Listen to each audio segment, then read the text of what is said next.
What is going on? It's time for Renee Report. Aren't you excited? Well, if you're new to watching this, I'm Renee, and I do this little thing called a Renee Report. So it's pretty much a few entertainment gossip stories, or they are true. Most of them are based on fact. I'll say if it's like a theory or of mine or something like that. And then things I've watched that are streaming on like Hulu, Netflix, Disney Plus, what I'm going to watch, stuff like that. If you don't follow me, you should. Either subscribe on YouTube or just follow me on Instagram or Snapchat, whatever is convenient for you. I do work in radio, so if you listen to me locally on the radio stations I'm on, I pretty much talk about the same stuff, but just really condensed. Anyways, we're just gonna get right into it. Let's talk about Justin Timberlake, who I adore. Him and Jessica Biel are a gorgeous celebrity couple, and I think I talked about this in another Renee Report. I'm pretty sure I did. It was rumored they had a child, a second child, so I guess she was pregnant and then COVID hit and then they went in quarantine in the Midwest, and that's where Jessica and Justin welcomed their second child. They didn't admit or deny anything. I assumed they did have a child, but he finally admitted it to Ellen DeGeneres today. And he named his second son Phineas, so they have a son named Silas and a son named Phineas, and I just think I'm so happy for them. They are one couple that I would totally want to meet. You know how there's celebrities you hear about and they just sound like they're mean, like Adam Levine's like that. I've read a lot of reports where he's just kind of rude and mean. I mean, I hope he isn't if I ever meet him, but I never hear that about Justin Timberlake or Jessica Biel. So I would really love to meet them one day and be their best friends. Anyways, congratulations to them again. Story number 2 is about Sex in the City. I reported on this in another Renee Report. There's going to be a continued series. So it's a continuation, which means it's not a revival. It's the same characters, just where they are now, pretty much, which I love. And it's just Sarah Jessica Parker, Kristen Davis, and Cynthia Nixon. So Carrie, Samantha, and Miranda. Yeah, I thought I said Samantha. No, Samantha's not going to be in it. Kim Cattrall will not be in it. There's all this drama. I think I've reported on this a couple times. And basically, I think what started it is when they were filming the last season, and this is just my understanding. I don't know if it's fully true. I know it's based on some fact. But basically, Kim Cattrall felt like she should be paid just as much as Sarah Jessica Parker, or like close to it, because she's a pretty experienced actress. She was really well known in the 80s, more well known in the 80s than SJP.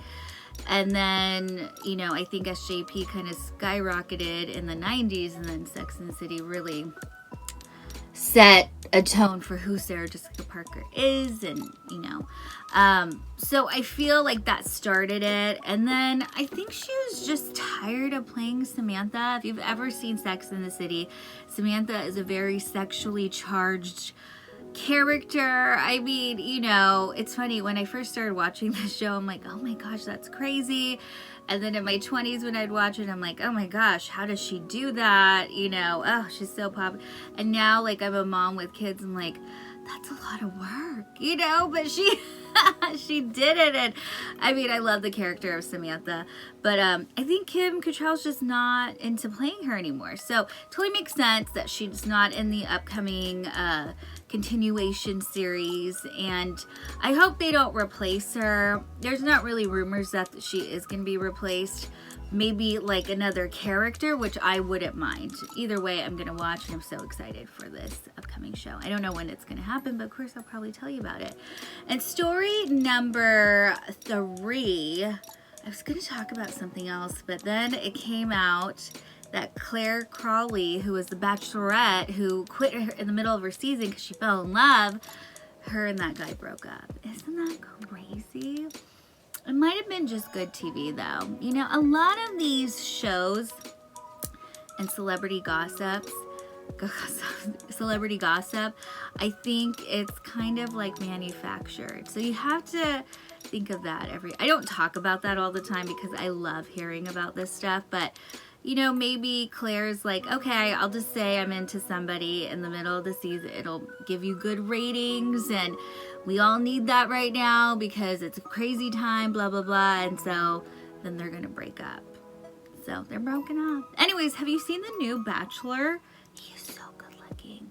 Oh my gosh. I don't really watch The Bachelor or Bachelorette, but this Bachelor, he's like really good looking. Like, I totally get it. And they're totally fighting over him already. It's really good. I watch it if it's on. Anyways, what to watch? Bridgerton. I haven't seen it. I've just watched like 10 minutes of it. I feel like anytime there's a period drama, I have to pay attention. So with shows, I'm a little bit like, I don't know if I have time to pay attention, because the only real time frame I have to watch something is early in the morning when my 1-year-old son is up, because he really doesn't care, because we're doing like tummy time and eating breakfast, so I can kind of watch something, or I can watch something late at night, and then I have like a couple hours in the afternoon. So I can't really binge stuff, but if I know I have to pay attention, because I'm one of those people, like, remember I talked about The Crown? It took me forever to get into The Crown, but I got into the 4th season because I understood that era.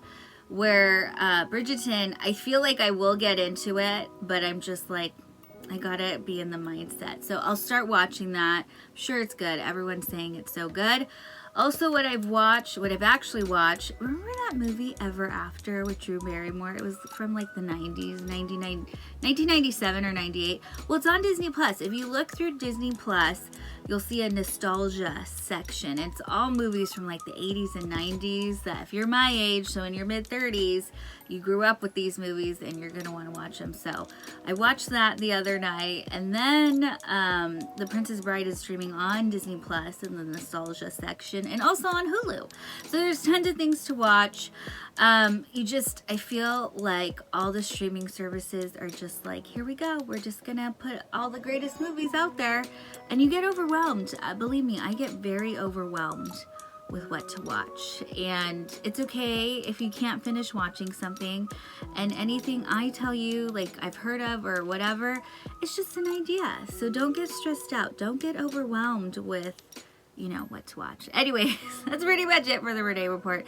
Thank you so much for watching. I hope you have a great rest of your week.